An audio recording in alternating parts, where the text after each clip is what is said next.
Do I feel like picking a fight with the Jimmy Dore community again today?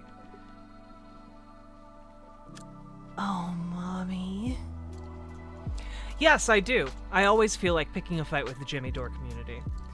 Mostly because the Jimmy Dore left is just full of obnoxious morons. Who will clap like seals whenever Jimmy Dore is on television, bad-mouthing progressives, aka people who are currently out of power within the, like, power structures of society today. And instead of, like, I don't know, doing anything constructive, Jimmy Dore just shits on them all day, every day, okay? Is Jimmy Dore even left? I wouldn't call him left, you know? Hey, Canadian brunch. But his viewers seem to think he's left, and so I just call them the Jimmy Dore left. Are you saying you don't support the March for Medicare for All? I support Medicare for All. I don't know what the March for Medicare for All is, or what the fuck that is.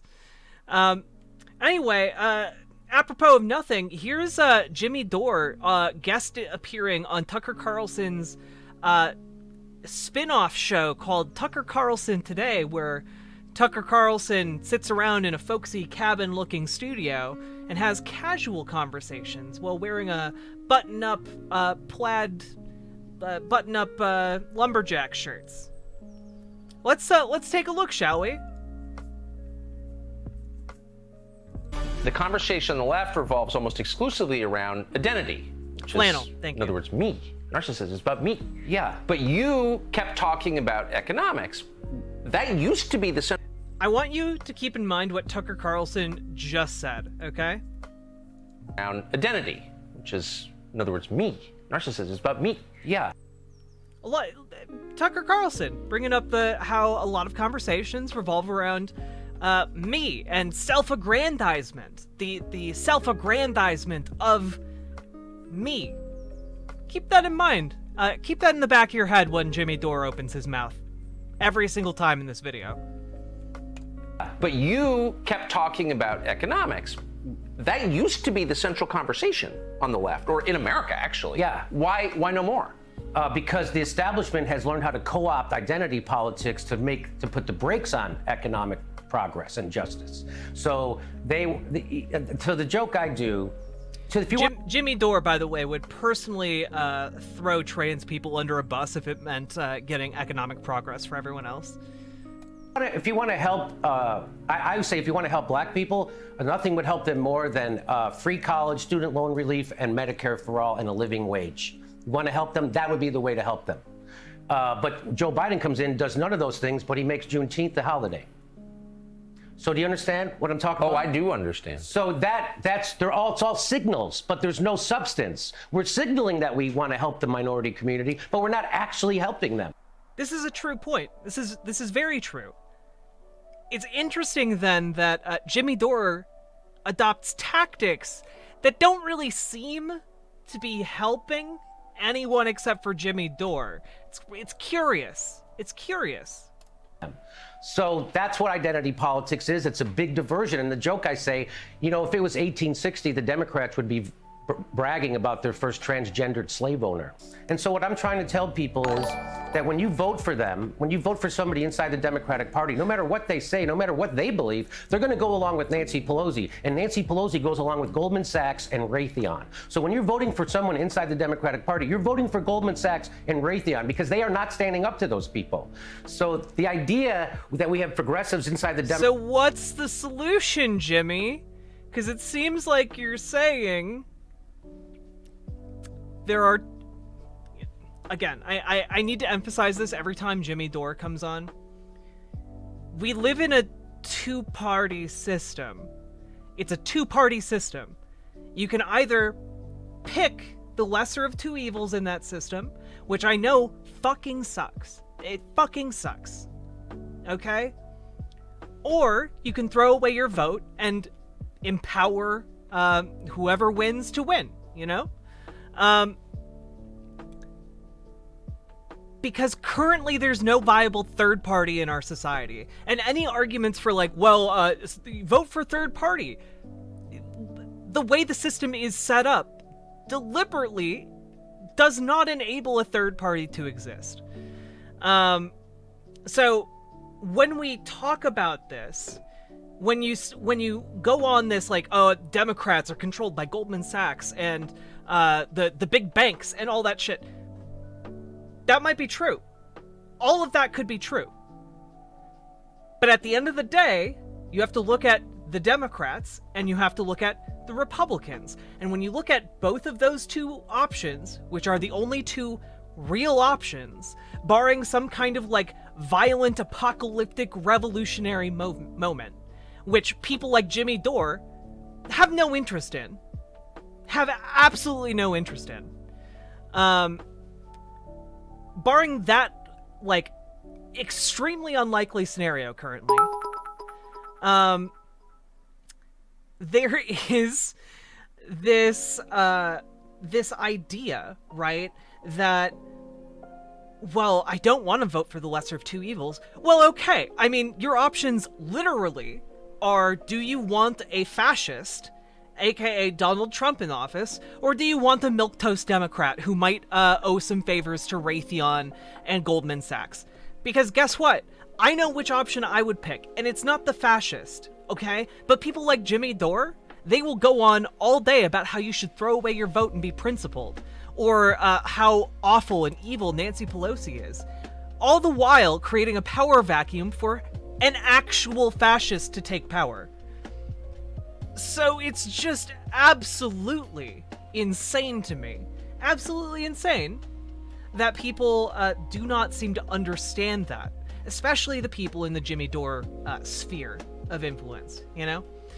Thoughts on accelerationism? Accelerationism is only dumb, is only smart if you think you can win. And I'm sorry, if you look around, do you think that the left is in a position to win a kind of conflict like that? No, it's not. We're weak.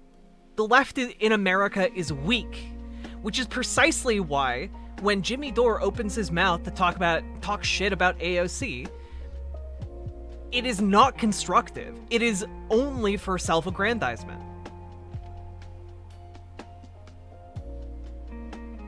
Anyway, let's finish this clip.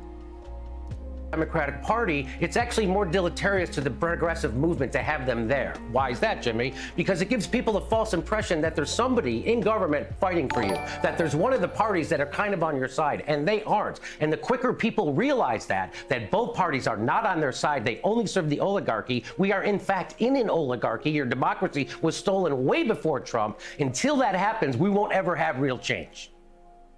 But what about Ocasio-Cortez? She's on Instagram. Honestly, I don't think you can unban Big Turkey Mans. Ocasio-Cortez campaigned on a floor vote on Medicare for all. And she campaigned on creating what she called a ruckus, meaning you have to stop being polite. This is a quote. You have to stop being polite. We tried being polite, and it got us nowhere. And it wasn't until we started acting out and speaking impolitely that we even created the circumstances for change. That's what she tweeted. So I'm just doing what she said. So I started to put heat. Jimmy, you're not just doing what she said. Because you aren't putting heat on the people who are actually responsible for any of this. You're not putting heat on Nancy Pelosi. What are you talking about? You just sit on your show all day and talk shit about AOC and Rashida Tlaib and Ro Khanna. Like, these are the people who you're talking shit about. Like, I can't help but notice that within the two prevailing power structures of the United States of America, none of those people, none of those progressives who are ostensibly our allies in Congress have significant amounts of power to get those positions passed.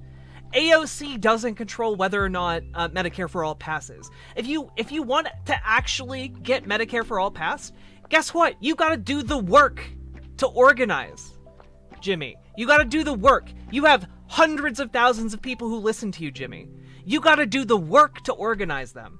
And having an event where you're just like, AOC didn't show up, and so she didn't show up for me, and I'm angry at her. I'm sorry, that's not you organizing. That's you taking attention for yourself so that you make more money, What's my stance on communists? Communists are pretty good. I like them.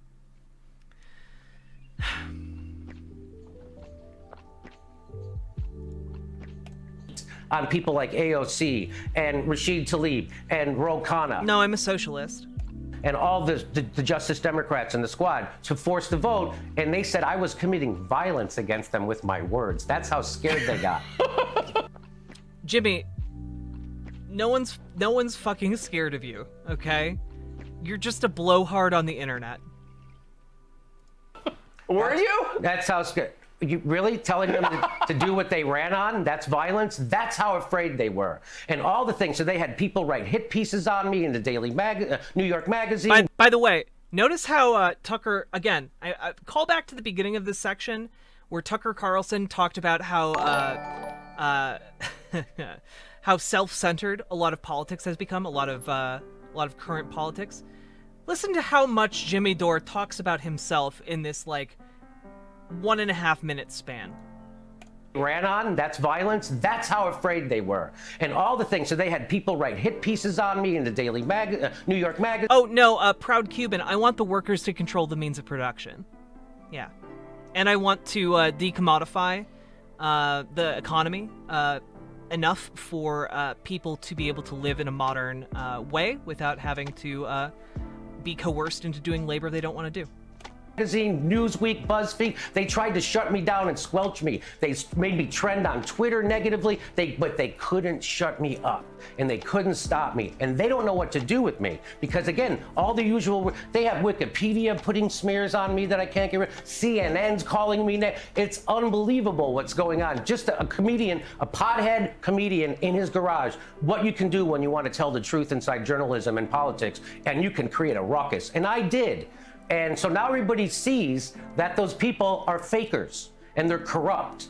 And the reason why I say they're corrupt is not because they take corporate money and do the bidding of corporations, but they're doing the bidding of their own career, right? Their own self-dealing. Yeah. So if I go along with the establishment, I'm going to get a book deal, I'm going to get speaking fees, and I'm going to be in Congress for at least 5 years, and then I get a pension for the rest of my life. That is corrupt, and that's why they're not pushing back. Because Nancy Pelosi could come in and crush you. Hey, we'll fund somebody in a primary to your left, just like she did to Joe Crowley, AOC, right? So that's what they're all afraid of. What, again, Jimmy Dore, if you're interested in actual, tangible political change, why are you wasting your time talking about primarying AOC? Someone who does support Medicare for all. Someone who's fucking co-sponsored the bill. Why aren't you primarying liberals who aren't supporting Medicare for all? You could use your resources to actually make progress, and instead, you're trying to make a name for yourself, because all you care about is yourself, by bitching about some of the most progressive and left-leaning people who've been elected into Congress. Like, I'm sorry we don't live in this fantasy land where the people you like are in power. We don't live in that world. We live in a world where, like, where the right is on the verge of embracing fascism, and the left is, like, all made up of aged, decrepit members of institutional powers that have long outlived their usefulness, okay? We don't live in a world where AOC runs the Democratic Party. And pretending like we do, absolutely ridiculous, and does nothing but serve as a vehicle for your own ego. They're afraid of the power of the establishment taking away what little power and that they have in Congress. Hey, Sean Hannity here. Hey. Yeah, no, he's absolutely only in it for himself. In the span of, like, a minute, he talked about, like, me. That's all he could talk about. They're afraid of me. I'm the one doing this. They had to come out. Jimmy, who's the they that you're talking about? This vague establishment. Who are they? Do you think Nancy Pelosi, like, wakes up every day and is like, fuck, Jimmy Dore. Jimmy Dore's out there. I have to do something about Jimmy Dore. Time to call up my friends at BuzzFeed. No, that's not how it fucking works, Jimmy. People don't like you, and you're politically irrelevant. The only thing that you are able to do is self-aggrandize. and get angry and yell. And honestly, I've said this before and I'll say it again. The only thing you care about are people who are willing to just absolutely engorge themselves on your cock. And if they don't do that, they're your enemy for the rest of time. Okay? God. Jimmy Dore. Please, if any of you in the Jimmy Dore universe still have half a brain, I implore you, get this man out of your media rotation. I don't care if you follow me, and I don't care if you are, like, you bounce around a little bit to find someone else. Get Jimmy Dore out of your media rotation, because he's rotting your brain and turning you into an ineffective cog in his own machine.